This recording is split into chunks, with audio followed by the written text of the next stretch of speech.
హనుమాన్ చాలీసా మన తిరుపతిలో ఇదిగో ఎదురుగా వెంకటేశ్వర స్వామి పాద సన్నిధిలో ఈ టీం వీళ్ళందరి పేర్లు నాకు తెలియకపోవచ్చు, కానీ అందరూ శ్రీధర స్వామి గారి పేరు, ఇంకా కుట్రాల స్వామి గారు,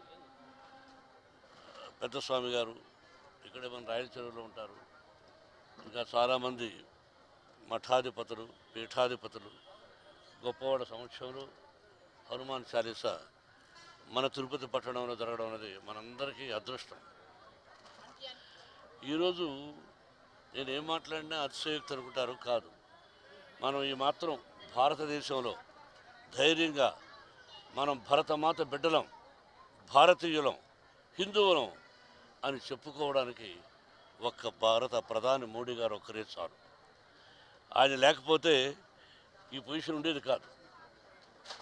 మనం ఉన్న పరిస్థితిలో అసలు కులాలు లేవు, అందరూ ఒకటే అనుకుని వెళుతూ ఉంటే తెలుసో తెలియకో అజ్ఞానులు కులాల గురించి మాట్లాడుతుంటారు.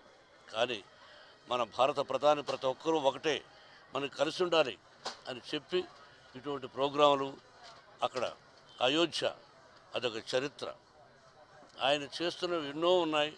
అటువంటి భారత ప్రధాని మనకు ఎల్లప్పుడూ ఆయన 100 సంవత్సరాలు ఆయురారోగ్యంతో ఉండి ఎల్లప్పుడూ ఆయనే మనకు భారత ప్రధానిగా ఉండాలని నేను మనసా వాచా కోరుకుంటున్నాను.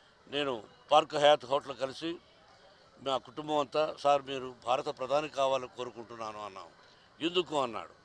అంటే దానికి ఎగ్జాంపుల్స్ కొన్ని చెప్పి ఇది సార్ అన్నాం. Yes you are kalakar, I appreciate, let us see by God grace అన్నారు. ఆయన ఆ విధంగా 2 సార్లు విజయాన్ని సాధించారు, మళ్ళీ విజయాన్ని సాధించబోతున్నారు.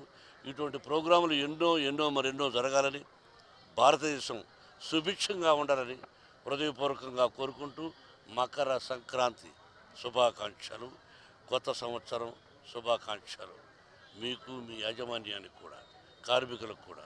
Thank you. అవును,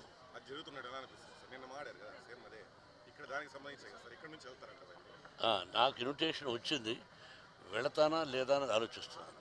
నాకు ఇన్విటేషన్ ఎక్కడి నుంచి రావాలో అక్కడి నుంచి వచ్చింది, అది వెళదామా లేదా అని ఆలోచనలో ఉన్నాం. ఇంకో పక్కన మా వినయ్ కుమార్ గారు ఉన్నారు, మా ఇన్స్టిట్యూషన్స్కు అన్ని బాధ్యతలు ఆయనే స్వీకరించారు. వీఆర్ థింకింగ్ ఆ జనంలో మనం వెళ్ళి తట్టుకోగలమా అనే ఉద్దేశం తప్ప వెళ్ళలేని సంకల్పం మనసులో ఉంది. ఇక ఈశ్వరేచ్ఛ, ఆ హనుమంతుడు వాళ్ళ ఆశీస్సులు.